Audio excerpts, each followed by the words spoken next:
Il existe un outil très peu connu, il s'agit de Courbe-Copoc. Et regardez ce qui se passe lorsque Courbe-Copoc passe en territoire positif comme ici ou comme là. On a très souvent des hausses très conséquentes. Et regardez quoi?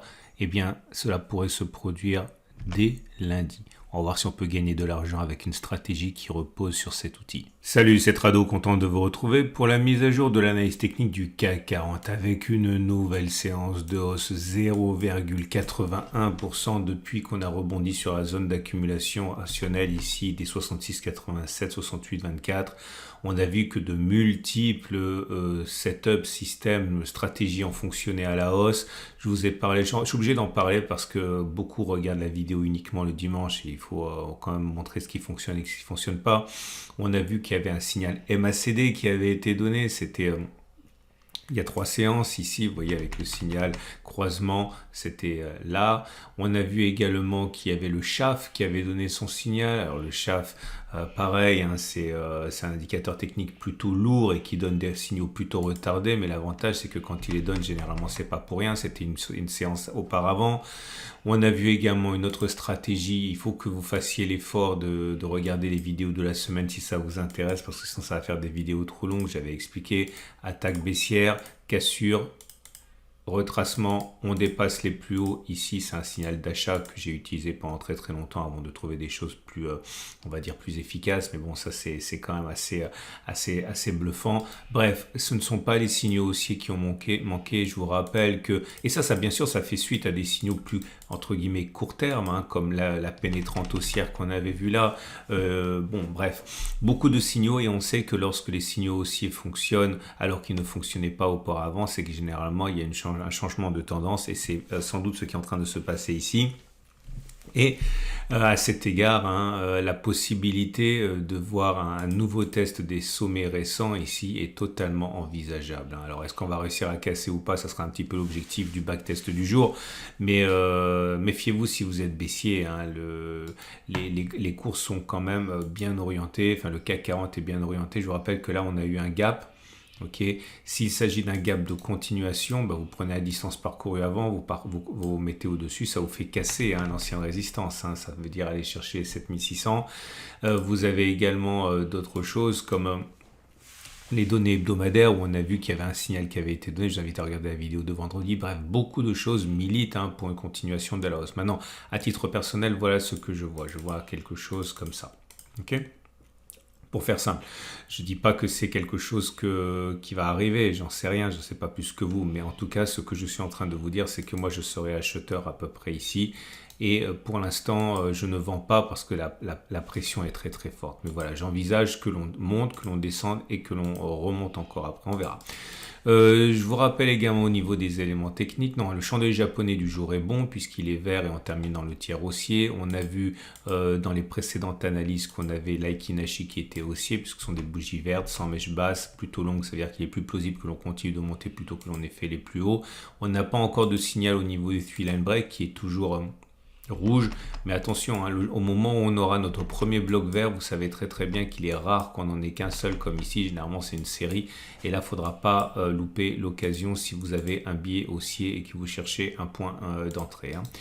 Aujourd'hui, je vais vous parler, non pas tout de suite, la moyenne mobile à 7 jours est ascendante, on est au-dessus, donc la danse immédiate, elle est haussière. La moyenne mobile à 20 périodes est descendante, mais on est au-dessus, donc la tendance générale est neutre. Par contre, croisement M7, M20, c'est un signal haussier. Attention, c'est un signal haussier faible, c'est-à-dire que la M7 monte, la M20 descend. C'est généralement compatible avec une petite attaque baissière.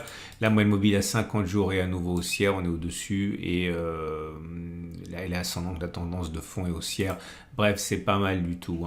Et regardez les bandes de Bollinger, non pas les bandes de Bollinger, c'est pertes et bandes. Regardez, on a eu un signal haussier, c'était il y a 3 séances, c'est confirmé. Donc là pareil, les pertes et bandes, c'est un instrument qui est assez lourd, mais quand il donne des signaux, généralement c'est pas pour rien. Alors c'est pas vrai tout le temps, là vous avez un mauvais signal, mais généralement ça donne des choses qui sont assez intéressantes, et ça a été donné il y a 3 jours. Ce que je suis en train de vous dire, c'est que si jamais il y a une consolidation, certains pourront être tentés par une entrée à bas coût pendant les soldes. Et le SAR, vous le savez, il a été cassé. Ça aussi, c'était un des signaux qui avait été donné et qui militait pour une continuation de la hausse. Attention, Très important, le super trend va être travaillé. Et si le super trend est cassé, c'est un signal haussier qui est fort. Bon, bref, vous avez compris, hein, c'est assez délicat de tenir une position baissière pour l'instant. Méfiez-vous. Hein. Il n'est pas interdit de rentrer à la baisse, encore une fois, mais donnez-vous au moins un petit peu de marge de manœuvre avec un stop de protection assez éloigné parce qu'il risque d'y avoir une impulsion haussière qui va faire sauter les stops de protection. Donc je voulais vous parler de quelque chose qui est intéressant ici, c'est un de ces signaux rares mais que j'aime beaucoup, ça se passe au niveau de la courbe Kopok. Alors moi j'aime bien courbe Kopok et j'aime bien parce que c'est efficace et j'aime bien parce que c'est peu connu et j'aime bien parce que voilà, il faut connaître des choses nouvelles de temps en temps et là la courbe Kopok n'a pas donné son signal haussier mais j'essaie de vous donner un coup d'avance au cas où ça se produirait demain, au cas où vous voudriez acheter juste en fin de séance pour en bénéficier. Donc on va regarder si on peut gagner de l'argent avec courbe Kopok. Attention, courbe Kopok donne un signal haussier lorsqu'il passe au-dessus de 0 mais par construction il ne donne pas de signaux baissiers lorsqu'il passe en dessous de 0. C'est pas symétrique. Hein. Donc c'est simplement signal haussier, plus de signal haussier. Okay, mais on n'a pas de signal baissier avec courbe Kopok. Et on va regarder si on peut gagner de l'argent avec la stratégie qui consisterait à acheter au moment où courbe Kopok devient positif. Comme ici, comme ici.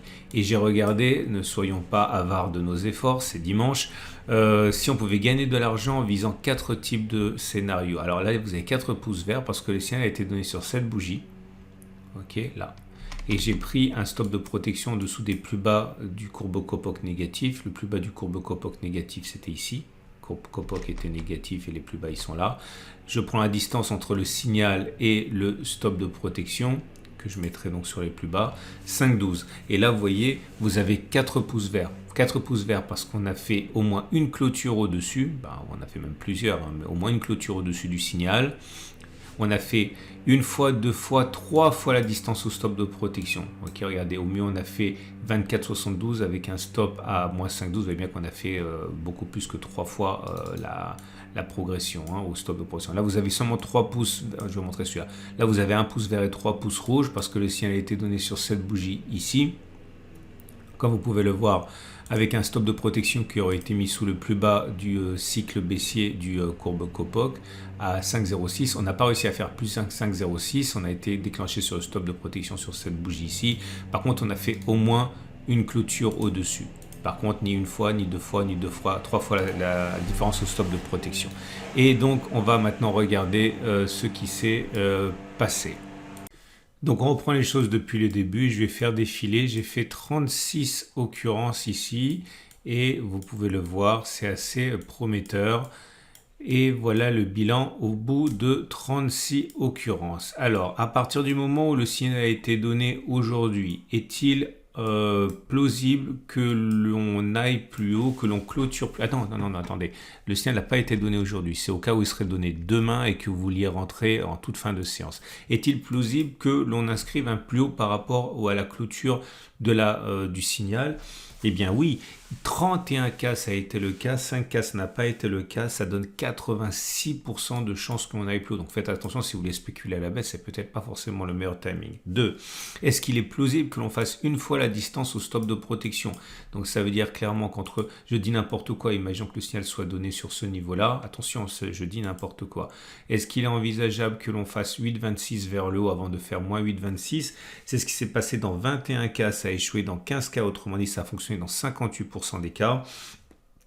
Est-il envisageable qu'on fasse 2 fois cette distance, donc pas moins 8,26 mais 16,52 vers le haut? Ça a fonctionné dans 44% des cas, ça a échoué dans 56% des cas, mais ça reste rentable parce que vous gagnez 2 fois plus, donc vous gagnez 16 fois 2, 32 000 et vous perdez 20 fois 1000, 20 000, donc 16 moins 30, 32 moins 20, ça fait 16 000 de profit sur les 36 dernières occurrences. Et si vous voulez viser 3 fois, soyons fous, la distance, là vous n'aurez raison que 13 fois sur 36 compte tenu des dernières occurrences, autrement dit 36% des cas, mais vous aurez gagné 3000 pour un risque prix de 1000, donc 13 fois 3, 36 000, non 39 000 pour une perte de 23 fois 1000, 23 000, 39 moins 26, ça fait du plus 16 000, donc c'est rentable même si vous avez raison, 36% des cas et tort 64%. Donc si vous avez compris, et si on s'amuse à faire des petits jeux de pronostics, est-il plausible que l'on monte? Oui. Est-il plausible que l'on monte au moins de la même distance? Oui. Est-il plausible que l'on monte de 2 fois la distance avant d'aller chercher le stop de protection? Non. Donc on pourrait avoir, pourquoi pas, quelque chose comme ça. Bon, évidemment, c'est plus compliqué que ça, et ça ne se passe jamais comme prévu, mais ça ne serait pas irrationnel d'avoir ce scénario en tête, on va dire, hein. Donc, on enchaîne avec l'Ishimoku, et l'Ishimoku nous dit que ça commence à devenir un peu compliqué pour le scénario que l'on avait, hein, puisqu'on vient d'invalider le signal, tout simplement. Donc, je vous montre ça. Voilà, on avait on le savait, hein, un objectif qui est rallié dans 80% des cas à peu près, c'était de prendre la distance au twist reportée en dessous du twist, comme ça. Et bon, voilà, quelque chose qui fonctionne dans 80% des cas, c'est quelque chose qui échoue dans 20% des cas. Et donc là, en l'occurrence, le scénario, il est invalidé par ce twist dans l'autre sens. Donc ça veut dire, à l'inverse, que si vous prenez la distance entre les plus bas, je vais m'en sortir, voilà, les plus bas, je fais ça à la hache, faites le mieux que ça, vous savez quoi, bon, ça, et qu'on reporte cette distance au-dessus, ça donne un objectif qui va être rallié normalement dans 80% des cas, donc ça veut dire tout simplement aller titiller les plus hauts, ce qui montre bien que spéculer à la baisse sur le niveau actuel maintenant, c'est un petit peu dangereux, hein. Donc je vais le faire mieux maintenant en utilisant les Fibonacci, comme ça vous savez comment je fais pour de vrai. Prenez le plus bas, vous mettez 50% au milieu dans le twist, comme ça vous donne un objectif qui est tracé plus précisément, donc 7410. J'espère que vous appréciez ce genre de petites astuces, parce que moi il m'a fallu des lustres, hein, des années avant de mettre tout ça en place, et j'aimerais vraiment que ça vous serve pour être autonome, hein. Et on va terminer avec les trades du jour, mais avant les trades du jour, comme d'habitude, le petit coup de projecteur. Le petit coup de projecteur, c'est tout simplement, vous le savez, c'est mon partenaire CIG, c'est le leader en France des CFD, des Turbo 24, c'est un des leaders mondiaux. Pourquoi est-ce que je le recommande? Tout simplement parce que c'est mon partenaire, parce que je travaille avec eux depuis des années, et puis parce que vous pouvez avoir non seulement accès aux Turbo 24. Pourquoi les Turbo 24 plutôt que les CFD? Parce que les Turbo 24 sont cotés officiellement. Je veux dire par là que certains n'utilisent pas les CFD parce qu'ils ont peur de la cuisine interne qui fait que, par exemple, pendant que vous dormez, les mouvements sont erratiques, bref, entre guillemets, maison.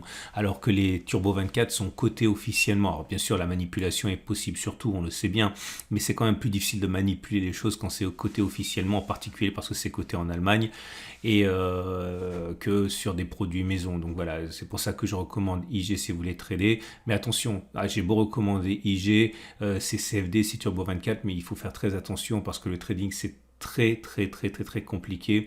Donc si vous décidez d'ouvrir un compte avec IG, pensez à mettre très peu d'argent au début parce qu'il est très probable que vous le perdiez, donc surtout pas des milliers d'euros, surtout pas. Mettez des sommes très petites tant que vous n'êtes pas capable d'être rentable. Si vous n'êtes pas rentable avec quelques euros, vous ne serez pas rentable avec des milliers d'euros, hein. Donc je vous encourage vraiment à mettre le moins possible sur le compte, et puis grossir ensuite, faire grossir votre compte lorsque vous êtes bon, ce qui va prendre du temps. Donc n'oubliez pas que vous avez aussi le lundi matin la préparation de la semaine de trading où je vous montre pour le trading court terme où sont mes points d'entrée pour le CAC 40, pour le DAX, pour l'euro-dollar, pour le Bitcoin, pour le Nasdaq, etc. C'est le format du lundi matin. Et puis sur mon site, vous retrouvez tous les matins également les matrices pour la semaine. Bref, vous avez en dessous de la vidéo un lien qui me sponsorise, hein, tout simplement avec IG. Donc si vous ouvrez un compte de démonstration en utilisant ce lien, forcément c'est bon pour moi. C'est une façon pour vous également de me retourner la faveur, si vous avez envie de me retourner la faveur, et sans que ça vous coûte rien du tout. Ouvrez un compte de démonstration pour découvrir le produit, ou simplement, comme d'habitude, si vous voulez me soutenir, likez, et le générateur YouTube prendra acte du fait que mon contenu est intéressant. Je vous souhaite une excellente journée. Ah non, justement, la matrice de trading et les trades du jour pour lundi. Et on va donc passer au trade. Donc si vous êtes haussier, eh bien vous pouvez utiliser ce que j'ai expliqué sur l'outil Courbe Copoc. Je vous rappelle que Courbe Copoc, c'est assez confidentiel comme outil, donc vous pouvez le trouver sur PRT gratuitement. Vous avez un lien en dessous de la vidéo. Si vous êtes plutôt baissier, eh bien vous pouvez utiliser l'analyse technique classique, hein, qui dit qu'on est sur une résistance, donc on peut éventuellement envisager que l'on monte et éventuellement un petit excès avant de parier sur la baisse, pourquoi pas, hein, mais dans ce cas il faut vraiment mettre un stop de protection assez éloigné pour éviter d'être emporté par un excès et éventuellement construire une position une ou deux fois, c'est tout à fait possible. Quant à moi, vous l'avez compris, je suis plutôt haussier à présent, mais je ne vais pas acheter maintenant parce qu'on est au contact d'une résistance. Je vais attendre un éventuel reflux, vous l'aurez compris également, avant de parier sur un retour de la hausse. Voilà, je vous souhaite une excellente journée. Je vous invite à retrouver le module demain, préparation de la semaine de trading, où je vais revenir sur la manière dont j'utilise les supports et les résistances journalières et H4 pour construire la matrice de trading que je vous propose. Ça m'a été demandé dans les commentaires. Je ne vais pas polluer cette vidéo qui est déjà assez longue, mais regardez le module préparation de la semaine de trading qui apparaîtra demain matin pour savoir comment je m'y prends. Je vous souhaite une excellente journée, vous avez plein de vidéos à regarder, je vous dis à demain pour la mise à jour.